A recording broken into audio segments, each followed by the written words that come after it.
ಕಾಲೇಜಿನ ಹೊರಗೆ ಸಂಜೆಯ ಮಳೆಯ ತಂಪು ಗಾಳಿ ಬೀಸುತ್ತಿತ್ತು. ಕಾರ್ಯಕ್ರಮ ಮುಗಿದ ಸಂಭ್ರಮದಲ್ಲಿ ವಿದ್ಯಾರ್ಥಿಗಳು ಗುಂಪು ಗುಂಪಾಗಿ ಮಾತನಾಡುತ್ತಾ ಹೊರಬರುತ್ತಿದ್ದರು. ಆದರೆ ಸಾನ್ವಿಯ ಮನಸ್ಸು ಮಾತ್ರ ಇನ್ನೂ ಆ ಕೊಠಡಿಯಲ್ಲೇ ಉಳಿದಿತ್ತು. ಮನೆಯಲ್ಲಿ ಮನಸ್ಸಿಗೆ ಶಾಂತಿ ಮತ್ತು ನೆಮ್ಮದಿ ಸಿಗುತ್ತೆ. ರಿಷಬ್ ಹೇಳಿದ ಆ ಮಾತು ಮತ್ತೆ ಮತ್ತೆ ಅವಳ ಕಿವಿಯಲ್ಲಿ ಪ್ರತಿಧ್ವನಿಸುತ್ತಿತ್ತು. ಸಾನ್ವಿ, ಅಜಯ್ ಧ್ವನಿ ಕೇಳಿ ಅವಳು ತಕ್ಷಣ ಯೋಚನೆಗಳಿಂದ ಹೊರಬಂದಳು. ಏನಣ್ಣ, ಬಾ ಮನೆಗೆ ಹೋಗೋಣ. ಅವಳು ತಲೆ ಆಡಿಸಿ ಅವನ ಜೊತೆ ನಡೆದು ಹೋದಳು. ಆದರೆ ಕಾರಿನ ಬಳಿ ಹೋಗುವ ಮುನ್ನ ಅನಾಯಾಸವಾಗಿ ಹಿಂದಿರುಗಿ ನೋಡಿದಳು. ಮೇಲಿನ ಕಟ್ಟಡದ ದಾರಿಯ ಬಳಿ ನಿಂತಿದ್ದ ರಿಷಬ್ ಅವಳನ್ನೇ ನೋಡುತ್ತಿದ್ದ. ಕ್ಷಣಕಾಲ ಇಬ್ಬರ ಕಣ್ಣುಗಳು ಮತ್ತೆ ಭೇಟಿಯಾದವು. ಆ ಕ್ಷಣದಲ್ಲಿ ಸಾನ್ವಿಯ ಹೃದಯ ವಿಚಿತ್ರವಾಗಿ ನಡುಗಿತ್ತು. ಅವಳು ತಕ್ಷಣ ದೃಷ್ಟಿ ಕೆಳಗಿಳಿಸಿಕೊಂಡಳು. ಆದರೆ ಅಜಯ್ ಆ ಕ್ಷಣವನ್ನು ಗಮನಿಸಿದ. ಅವನ ಮುಖದಲ್ಲಿ ಸಣ್ಣ ಗಂಭೀರತೆ ಮೂಡಿತು. ಮನೆಗೆ ಬಂದ ನಂತರವೂ ಸಾನ್ವಿಗೆ ಶಾಂತಿ ಇರಲಿಲ್ಲ. ತನ್ನ ಕೋಣೆಯ ಕಿಟಕಿಯ ಬಳಿ ನಿಂತು ಹೊರಗೆ ಸುರಿಯುತ್ತಿದ್ದ ಮಳೆಯನ್ನೇ ನೋಡುತ್ತಿದ್ದಳು. ಅವಳ ಕೈಯಲ್ಲಿದ್ದ ಪುಸ್ತಕ ತೆರೆದಿದ್ದರೂ ಒಂದು ಸಾಲು ಓದಲಾಗುತ್ತಿರಲಿಲ್ಲ. ನನಗೆ ಏನಾಗ್ತಿದೆ ಎಂದು ಅವಳನ್ನು ತನ್ನನ್ನೇ ತಾನು ಪ್ರಶ್ನಿಸಿಕೊಂಡಳು. ಇದುವರೆಗೆ ಅವಳ ಪ್ರಪಂಚ ತುಂಬ ಸರಳವಾಗಿತ್ತು. ಕುಟುಂಬ, ದೇವರು, ಹಾಡು, ಓದು ಅಷ್ಟೇ. ಆದರೆ ಈಗ ಅವಳ ಮನಸ್ಸಿನಲ್ಲಿ ಹೊಸ ಭಾವನೆ ಮೂಡತೊಡಗಿತ್ತು. ರಿಷಬ್ ನೆನಪಾದರೆ ಹೃದಯದಲ್ಲಿ ವಿಚಿತ್ರವಾದ ಸಂತೋಷ ಹರಡುತ್ತಿತ್ತು. ಅದೇ ಸಮಯದಲ್ಲಿ ಒಂದು ಅಜ್ಞಾತ ಭಯವು ಕಾಡುತ್ತಿತ್ತು. ಅಣ್ಣನಿಗೆ ಗೊತ್ತಾದ್ರೆ? ಆ ಯೋಚನೆಯಷ್ಟೇ ಅವಳ ಮನಸ್ಸಿಗೆ ಆತಂಕ ತರುತ್ತಿತ್ತು. ಹಾಲ್ನಲ್ಲಿ ಅಜಯ್ ಮತ್ತು ಶೇಷಾದ್ರಿ ಮಾತನಾಡುತ್ತಿದ್ದರು. ಅಪ್ಪ, ನನಗೆ ಏನೂ ಸರಿಯಿಲ್ಲ ಅನಿಸ್ತಿದೆ. ಏನು? ಆ ರಿಷಬ್ ಬಗ್ಗೆ? ಶೇಷಾದ್ರಿ ಆಶ್ಚರ್ಯದಿಂದ ಅವನತ್ತ ನೋಡಿದ್ದರು. ಅವರು ಏನಾದರೂ ತಪ್ಪು ಮಾಡಿದ್ರಾ? ಇಲ್ಲ, ಆದರೆ ಸಾನ್ವಿ ಅವರ ಬಗ್ಗೆ ಹೆಚ್ಚು ಯೋಚಿಸುತ್ತಿದ್ದಾಳೆ. ಆ ಮಾತು ಕೇಳಿದ ಕ್ಷಣ ಶೇಷಾದ್ರಿ ಮೌನವಾದರು. ಅಜಯ್, ನಮ್ಮ ಮಗಳು ದೊಡ್ಡವಳಾಗಿದ್ದಾಳೆ. ಅವಳ ಮೇಲೆ ನಂಬಿಕೆ ಇರಬೇಕು ನಮಗೆ, ಅದು ಗೊತ್ತು. ಆದರೆ ಅವಳು ತುಂಬ ಅಮಾಯಕಿ.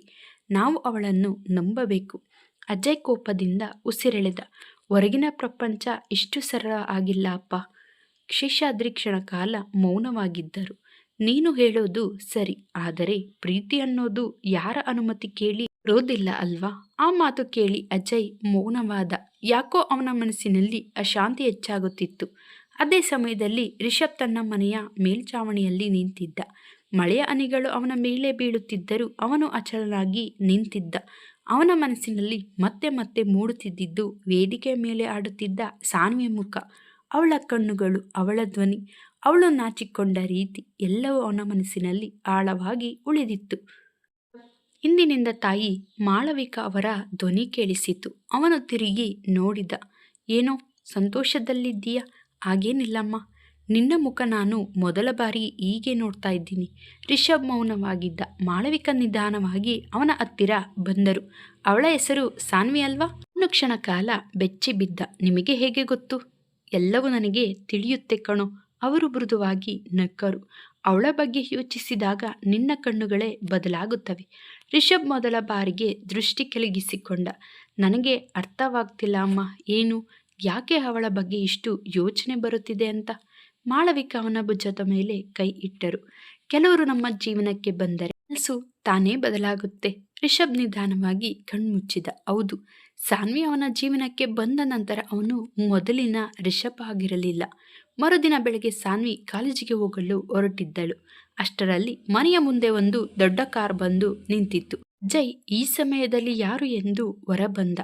ಕಾರಿನಿಂದ ಒಬ್ಬ ಮಹಿಳೆ ಇಳಿದರು. ಅಂದವಾದ ದುಬಾರಿ ಸೀರೆ, ಗಂಭೀರ ವ್ಯಕ್ತಿತ್ವ, ಆತ್ಮವಿಶ್ವಾಸ ತುಂಬಿದ ನಡೆ. ಸಾನ್ವಿ ಅವರನ್ನು ಗುರುತಿಸಲಿಲ್ಲ. ಆದರೆ ಅಜಯ್ ಮುಖದಲ್ಲಿ ಆಶ್ಚರ್ಯ ಮೂಡಿತು. ಮಾಳವಿಕಾ ಮೇಡಮ್? ಸಾನ್ವಿ ಗೊಂದಲದಿಂದ ಅಣ್ಣನತ್ತ ನೋಡಿದಳು. ಮಾಳವಿಕಾ ನಿಧಾನವಾಗಿ ಸಾನ್ವಿಯತ್ತ ನಡೆದು ಬಂದರು. ಅವರ ಕಣ್ಣುಗಳಲ್ಲಿ ಮೃದು ನಗು ಇತ್ತು. ನೀನೇ ನಮ್ಮ ಸಾನ್ವಿ? ಸಾನ್ವಿಯ ಹೃದಯ ಜೋರಾಗಿ ಬಡಿದುಕೊಳ್ಳತೊಡಗಿತು. ಹೌದು, ನಿನ್ನ ಜೊತೆ ನಾನು ಸ್ವಲ್ಪ ಮಾತನಾಡಬೇಕು. ಬಾಗಿಲಲ್ಲೇ ನಿಂತಿದ್ದ ಅವರನ್ನು ಅಜಯ್ ಒಳಗೆ ಕರೆದನು. ಸಾನ್ವಿಯನ್ನು ಮಾತನಾಡಿಸಬೇಕೆಂದಿದ್ದನ್ನು ಕೇಳಿ ಕ್ಷಣ ಮನೆಯೊಳಗಿನ ವಾತಾವರಣ ಸಂಪೂರ್ಣ ಬದಲಾಗಿತ್ತು. ಅಜಯ್ ಮುಖದಲ್ಲಿ ಸ್ಪಷ್ಟವಾದ ಆತಂಕ ಮೂಡಿತು.